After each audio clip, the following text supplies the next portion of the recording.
নমস্কাৰ বন্ধুসকল অসম চৰকাৰে DHSৰ অধীনত 191টা গ্ৰেড 3 নন টেকনিক্যাল পোষ্ট মুকলি কৰিছে। ইণ্টাৰেষ্টেড আৰু এলিজিবল কেণ্ডিডেটবোৰে এই পোষ্টবোৰৰ কাৰণে এপ্লাই কৰিব পাৰে। আজিৰ ভিডিঅ'ত এই পোষ্টবোৰত কেনেকৈ আপোনালোকে নিজে অনলাইন এপ্লাই কৰিব, ডকুমেণ্টছ কি প্ৰয়োজন হ'ব আৰু আপোনালোকে কি ভুল এৰাই চলিব লাগিব, সকলো A to Z details step by step এই ভিডিঅ'ত দেখুৱাই দিম। সেয়ে ভিডিঅ'টো স্কিপ নকৰাকৈ শেষলৈকে চাব। আৰু যদি আপুনি আমাৰ চেনেল নতুন তেন্তে চেনেলটো ছাবস্ক্ৰাইব কৰি বেল আইকনটো প্ৰেছ কৰি ল'ব, যাতে আহিবলগীয়া এনেধৰণৰ গুৰুত্বপূৰ্ণ আৰু তথ্যমূলক ভিডিঅ'ৰ নটিফিকেশ্যন আপোনালোকে মিছ নকৰে। এপ্লাই কৰিবৰ কাৰণে আপোনালোকে এই পেজত আহিব। ইয়াৰ যি ডাইৰেক্ট লিংক ডেছক্ৰিপশ্যনত দি দিম। তাৰপিছত ইয়াত আপোনালোকে নিউ ৰেজিষ্ট্ৰেশ্যন আৰু লগ ইনৰ দুটা টেব পাব। চ' ইয়াতে আপোনালোকে new registration grade 3 non technical পোষ্টত ক্লিক কৰিব। জেনেৰেল ইনষ্ট্ৰাকশ্যনৰ পেজটো পপ আপ হৈ আহিব, ইয়াত নেক্সট কৰিব। তাৰপিছত আপোনালোকৰ অনলাইন এপ্লিকেশ্যনৰ পেজটো খোল খাই আহিব। প্ৰথমতে পাৰ্চনেল ইনফৰমেশ্যন ছেকশ্যনলৈ ফিল আপ কৰিব লাগিব। চ' ফুল নেম অফ দ্য কেণ্ডিডেটত আপোনালোকৰ যিটো ফুল নেম ইয়াত আপোনালোকে প্ৰপাৰলি এণ্টাৰ কৰিব। তাৰপিছত আপোনালোকৰ ফাদাৰ্ছ আৰু মাদাৰ্ছৰ ফুল নেম আপোনালোকে ইয়াত এণ্টাৰ কৰিব। কেণ্ডিডেট স্প'জ নেম বক্সটো আপোনালোকে ব্লেংক এৰিব, বা যদি আপোনালোকে বিয়া কৰালে তেন্তে ইয়াত আপোনালোকৰ ৱাইফ বা হাজবেণ্ডৰ নামটো লিখি দিব পাৰে। ডেট অফ বাৰ্থত আপোনালোকৰ ক্লাছ 10ৰ এডমিট কাৰ্ডত যিটো ডেট অফ বাৰ্থ আছে ইয়াত আপোনালোকে ডে, মন্থ আৰু ইয়াৰত কেলেণ্ডাৰৰ পৰা চুজ কৰি ল'ব।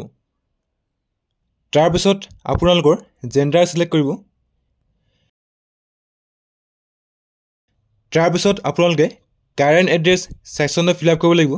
এড্ৰেছ লাইন 1ত যদি আপোনালোকে গাঁৱত থাকে তেন্তে ইয়াত আপোনালোকৰ গাঁৱৰ নামটো ভৰাই দিব, বা যদি আপোনালোকে টাউনত থাকে তেন্তে আপোনালোকৰ টাউন নামটো ভৰাই দিব পাৰে। এড্ৰেছ লাইন 2ত আপোনালোকৰ পোষ্ট অফিচ নেমটো ভৰাব, আৰু এড্ৰেছ লাইন 3ত আপোনালোকে পুলিচ ষ্টেচনৰ নামটো ভৰাই দিব পাৰে। চিটি নেমত আপোনালোকে ভিলেজ বা টাউনৰ নেমটো ভৰাব পাৰে। ডিষ্ট্ৰিক্টত আপোনালোকৰ যিখন হোম টাউন ডিষ্ট্ৰিক্ট লিষ্টৰ পৰা ছিলেক্ট কৰি ষ্টেট আছাম ছিলেক্ট কৰিব, আৰু আপোনালোকৰ যিটো এৰিয়াৰ পিনক'ড ইয়াত আপোনালোকে ভৰাই দিব। যদি আপোনালোকৰ কাৰেণ্ট এড্ৰেছ আৰু প্ৰেজেণ্ট এড্ৰেছ ছেম হয় তেন্তে আপোনালোকে এই বক্সত ক্লিক কৰিব, আৰু আপোনালোকৰ যি কাৰেণ্ট এড্ৰেছ প্ৰেজেণ্ট এড্ৰেছত অট'মেটিকেলি ফেচ হৈ আহিব। তাৰপিছত আপোনালোকৰ এটা এক্টিভ মোবাইল নম্বৰ এণ্টাৰ কৰি চেণ্ড OTPত ক্লিক কৰিব। আপোনালোকৰ মোবাইলত এটা 4 ডিজিটৰ OTP আহিব, ইয়াত OTP এণ্টাৰ কৰি ভেৰিফাই কৰিব। আপোনালোকৰ মোবাইল নম্বৰ ছাকচেছফুলি ভেৰিফাই হৈ যাব। তাৰপিছত আপোনালোকৰ এটা এক্টিভ ইমেইল ID ইয়াত আপোনালোকে এণ্টাৰ কৰিব। ফিজিকেল আইডেণ্টিফিকেশ্যন মাৰ্কত যদি আপোনালোকৰ কিবা আইডেণ্টিফিকেশ্যন মাৰ্ক আছে তেন্তে ইয়াত আপোনালোকে মেনশ্যন কৰিব। যদি আপোনালোকৰ কোনো ধৰণৰ দাগ নাই তেন্তে আপোনালোকে ইয়াত NA টাইপ কৰিব। তাৰপিছত আপোনালোকে পেজটো স্ক্ৰল কৰিব। ৰিজাৰ্ভেশ্যনত আপোনালোকৰ যিটো কেটেগৰী বা কাষ্ট ইয়াত আপোনালোকে ছিলেক্ট কৰিব। Do you belong to physically challenge দিব্যাংগত আপোনালোকে ন' ছিলেক্ট কৰিব।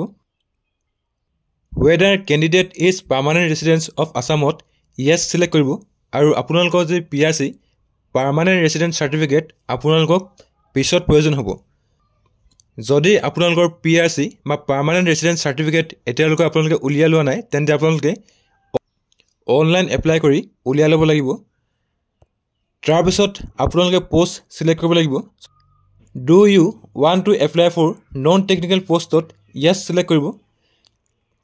তাৰপিছত আপোনালোকৰ health educator, junior assistant, accountant assistant কাম LDA, বেচিক হেল্থ ৱৰ্কাৰ এনেকৈ আপোনালোকে 3টা অপশ্যন দেখা পাব। চ' আপোনালোকে যিটো পোষ্টত এপ্লাই কৰিব বিচাৰে আপোনালোকৰ যোগ্যতা অনুসৰি আপোনালোকে পোষ্টটো ছিলেক্ট কৰিব পাৰে, বা যদি আপোনালোকে গোটেই পোষ্টকেইটা এপ্লাই কৰিব বিচাৰে আৰু তাৰ কাৰণে আপোনালোকে এলিজিবল হয় তেন্তে আপোনালোকে গোটেই পোষ্টকেইটা ছিলেক্ট কৰিব পাৰে। তাৰপিছত আপোনালোকৰ কোৱালিফিকেশ্যনৰ ছেকশ্যনটো ফিল আপ কৰিব লাগিব। চ' প্ৰথমতে আপোনালোকৰ ক্লাছ 10ৰ ডিটেইলছ এড কৰিব লাগিব। মাৰ্কছ অফ 10ত আপোনালোকে ক্লাছ 10ত টোটেল মাৰ্কছ যিমান আপোনালোকে স্ক'ৰ কৰিছিলে ইয়াতে লিখিব লাগিব। মাৰ্কছ আউট অফত আপোনালোকে 600 এণ্টাৰ কৰিব। আপোনালোকৰ ক্লাছ 10ত যিমান পাৰ্চেণ্টেজ হ'লগৈ ইয়াত আপোনালোকে ভৰাই দিব। ইয়াৰ অফ পাছিঙত আপোনালোকে যিটো চনত মেট্ৰিক পাছ কৰিছিলে ইয়াত আপোনালোকে ডে মন্থ আৰু ইয়াৰটো আপোনালোকৰ পাছ চাৰ্টিফিকেট বা মাৰ্কশ্বিটৰ পৰা চাই ইয়াতে আপোনালোকে ভৰাই দিব name of school board college ইউনিভাৰ্চিটিত যদি আপোনালোকে বিচাৰে তেন্তে স্কুল নেম ভৰাব পাৰে বা যদি আপোনালোকে বৰ্ড নেম ভৰাব বিচাৰে তেন্তে ইয়াত আপোনালোকে বৰ্ড নেমটো এণ্টাৰ কৰিব পাৰে তাৰপিছত আপোনালোকে ক্লাছ 12ৰ ডিটেইলছ এড কৰিব লাগিব চ' আপোনালোকৰ যিটো ষ্ট্ৰীম ইয়াত আপোনালোকে চিলেক্ট কৰিব যদি আপোনালোকে আৰ্টছৰ হয় তেন্তে আৰ্টছ চিলেক্ট কৰিব যদি কমাৰ্চৰ হয় তেন্তে কমাৰ্চ চিলেক্ট কৰিব বা যদি আপোনালোকৰ ষ্ট্ৰীমটো ছায়েন্স আছিলে তেন্তে আপোনালোকে ছায়েন্স চিলেক্ট কৰিব পাৰে মাৰ্কছ অফ 10ত আপোনালোকে ক্লাছ 12ত যিমান মাৰ্কছ স্ক'ৰ কৰিছিলে ইয়াতে আপোনালোকে এণ্টাৰ কৰিব মাৰ্কছ আউট অফত আপোনালোকে ক্লাছ 12ৰ 500 এণ্টাৰ কৰিব পাৰ্চেণ্টেজত আপোনালোকে ক্লাছ 12ত যিমান পাৰ্চেণ্টেজ স্ক'ৰ কৰিলে ইয়াত এণ্টাৰ কৰিব ইয়াৰ অফ পাছিঙত আপোনালোকৰ পাছিং ইয়াৰ ডে আৰু মন্থটো আপোনালোকে এণ্টাৰ কৰিব name of school board college ইউনিভাৰ্চিটিত আপোনালোকে বৰ্ড নেমটো এণ্টাৰ কৰিব তাৰপিছত আপোনালোকে ক্লাছ 12ৰ নিচিনাকৈ গ্ৰেজুৱেশ্যনৰ ডিটেইলছ এড কৰিব লাগিব যদি আপোনালোকে BA কৈছে তেন্তে আৰ্টছ চিলেক্ট কৰি ল'ব বা যদি আপোনালোকে BSc BCom কৈছে তেন্তে ইয়াত আপোনালোকে BSc বা BCom চিলেক্ট কৰিব পাৰে ক্লাছ 12ৰ নিচিনাকৈ ইয়াত আপোনালোকৰ কোৱালিফিকেশ্যনৰ ডিটেইলছবোৰ এড কৰিব তাৰপিছত আপোনালোকে 6 মন্থৰ কম্পিউটাৰ ডিপ্ল'মা চাৰ্টিফিকেটৰ ডিটেইলছ ইয়াত আপোনালোকে এড কৰিব do you have appropriate computer certificate as per এডভাৰটাইজমেণ্টত আপোনালোকে ইয়েছ চিলেক্ট কৰিব do you have Assam state employment exchange registration নম্বৰত আপোনালোকে ইয়েছ চিলেক্ট কৰিব ইয়াত আপোনালোকৰ এখন পাছপৰ্ট চাইজ ফটো আৰু এটা ছিগনেচাৰ আপলোড কৰিব লাগিব ফটোৰ ডাইমেনশ্যন 250 পিক্সেলছ উইথ আৰু 320 পিক্সেলছ হাইট হ'ব লাগিব মিনিমাম 50 KB JPG ফৰ্মেটত আপোনালোকে আপলোড কৰিব লাগিব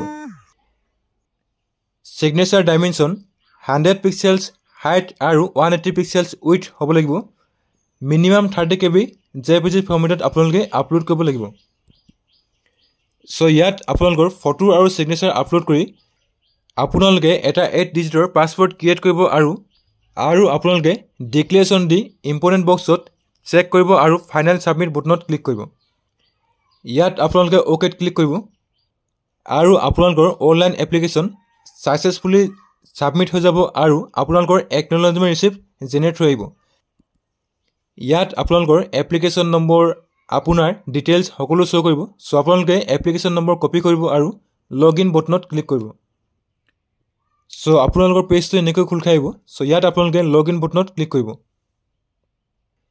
আপোনালোকে যিটো এপ্লিকেশ্যন নম্বৰ কপি কৰিছিলে ইয়াতে পেষ্ট কৰিব আৰু আপোনালোকৰ যিটো পাছৱৰ্ড ইয়াত ফিল আপ কৰি লগ ইন কৰিব চ' আপোনালোকৰ ডেছবৰ্ডটো এনেকৈ খোল খাই আহিব ইয়াত আপোনালোকে এপ্লিকেশ্যন প্ৰিণ্টত ক্লিক কৰিব আৰু আপোনালোকৰ যি এপ্লিকেশ্যন এনেকৈ জেনেৰেট হৈ আহিব যদি আপোনালোকৰ প্ৰিণ্টাৰ আছে তেন্তে আপোনালোকে প্ৰিণ্ট কৰিব পাৰে বা যদি আপোনালোকৰ প্ৰিণ্টাৰ নাই তেন্তে আপোনালোকে এই এপ্লিকেশ্যনখন ডাউনলোড কৰি আপোনালোকৰ ওচৰৰ যে কম্পিউটাৰ দোকান তাত গৈ আপোনালোকে এটা প্ৰিণ্ট আউট উলিয়াই ল'ব চ' এনেকৈ আপোনালোকে অসম চৰকাৰে মুকলি কৰা DHSৰ 191টা নন টেকনিকেল পষ্টৰ কাৰণে নিজৰ মোবাইলৰ পৰাই অনলাইন এপ্লাই কৰিব পাৰিব আজিৰ ভিডিঅ'ত ইমানেই আছিল যদি আপোনালোকে ভিডিঅ' চাই ভাল পালে তেন্তে ভিডিঅ'ত এটা লাইক কৰিব আৰু আপোনালোকৰ বন্ধুবৰ্গৰ লগত শ্বেয়াৰ কৰিব লগতে যদি আপোনালোকৰ কিবা সুধিবলগীয়া আছে তেন্তে কমেণ্ট বক্সত কমেণ্ট কৰিব মই আপোনালোকক ৰিপ্লাই কৰিবলৈ চেষ্টা কৰিম ভিডিঅ'টো শেষলৈকে চোৱাৰ কাৰণে ধন্যবাদ